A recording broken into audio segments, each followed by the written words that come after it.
Hi everyone, my name is Mike Falzone. Today's episode is about apologizing. Why do you do it? When to accept it? Why are adults so bad at doing it? That's a pretty good point. My mom and dad will fart when I'm home, and then they'll follow that up with a, "Oh, I'm sorry." No, you're not. No, you're not. I won't be when I'm your age, so why the hell would you be? Anyway, here we go.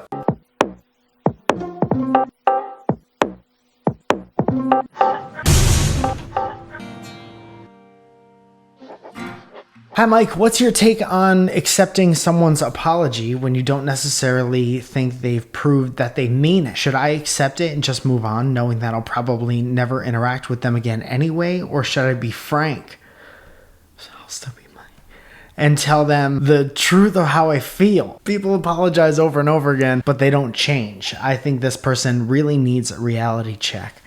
Hope that this makes sense. Happy Tuesday, Mike. I had some formatting issues right before I did this. So happy Tuesday to you. I lost your name in the process. I'm not accepting anyone's apology if I think that they don't mean it.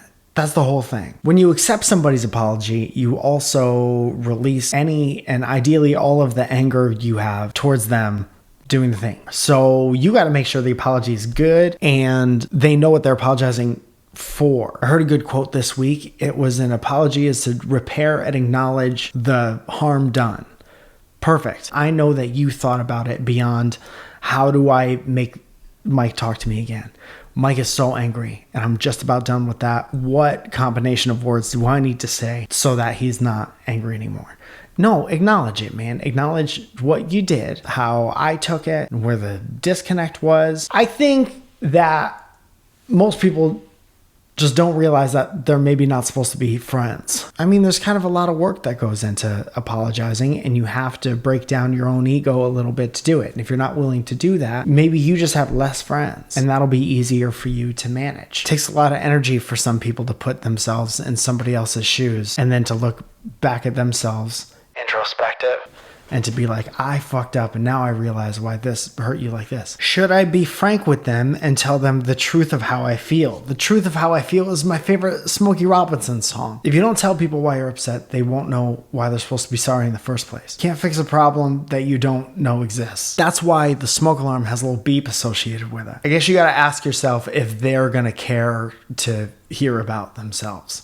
A lot of people just don't want to hear about themselves. Should you still be friends? Do you see the same problems coming up with the same people over and over again? Maybe that person keeps acting like an asshole because they've never had pushback on it before. Imagine that. A lot of people don't. Confrontation's so weird and so many people stay away from it that it's very probable that the person that you're dealing with could just not know that they're an asshole and have no one have told them for their entire life. Not that that's necessarily your responsibility, but you figure that part out. Some people are just going to be however they are if they've never been put in their place before. And whose fault is that? Society's? I'm not smart enough to make a comment like that. I think the bottom line is people are going to be who they are. People change sometimes and they always have to decide to change. So that's really not up to you at all. And you need to surround yourself with the people who make you the happiest for the most amount of the time is really all you could do. So look at that person and their shitty apology and be like, are you one of the people who makes me the most happy for the longest amount of time? And if they're not, fucking snip. You know what I mean? Mike, how do I move past feelings of uselessness and being a burden on my still employed sister/roommate after being laid off? I don't super understand this question because my gut response is to just say get a job, but that sounds dismissive. If for whatever reason you are unable to get a more traditional job because of everything or because of something else, that just about covers it. Figure out where what you could do meets what people need. And you could somehow make money in that dimension. I don't know. This isn't fucking LinkedIn. And if you can't do that, maybe just do more around the house, you know? Cook, be pleasant, and smell nice. No one's gonna kick the pleasant, nice smelling person, good general overall attitude out of the house. I don't know your sister, she might. I wouldn't, but I'm not the one you got to worry about. Speaking of doing your part, doing more around the house, saving a little money here and there, here's my good friend Emily Browning with a new segment that I like to call, go ahead and hit him with a economics, do an economic part now, Emily, about saving money. Emily? Thanks, Mike. Like Mike said, my name's Emily Browning, and today I'm gonna help you save some money. Now, some of you might not have dental insurance right now. What's an easy way to take care of your teeth? Finding your high school retainer and wearing it. It's fine. It's kind of exciting. I feel young again, you know? And I'm already pretty young, but okay. This puppy, I feel like I'm already saving money, Mike. This is seriously insane. Like, I feel the dollar bills accumulating in my pocket. Now, another way to save money during quarantine is very simple. I go to newspapers every day. And usually, I throw this thing away. I mean, recycle, obviously. But what if we didn't do that? And we use them. Seriously, like, have you read the coupons? Oh my god. For $1.29 each, you can get Honey Cheerios. They're seriously. So I'm gonna take that, put it in my pocket. Put it in your pocket, it's money in the bank. And if you like a little meat and you're not a vegetarian, for $0.99 you can get Jenny-O lean and seasoned ground beef. That's preposterous. Already, we're saving so much money! Money in the bank. Another way to save money besides dental and newspaper, a lot of people don't have health insurance right now. I found a way to do that to help you with that. You can literally wear a helmet at all times. Look at that. Make sure you fasten it and tighten it securely. Okay.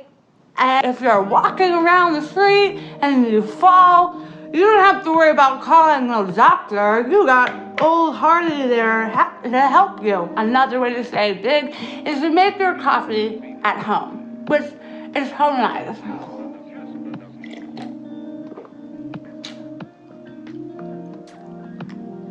And it's so warm, and I love just feeling the money that I'm saving drinking coffee at home. Thank you so much for having me, and thank you for being a fan of Mike. He's a big dear friend, and Mike is really good at saving money too. So be like him and be like me. Okay, back to you, Mike.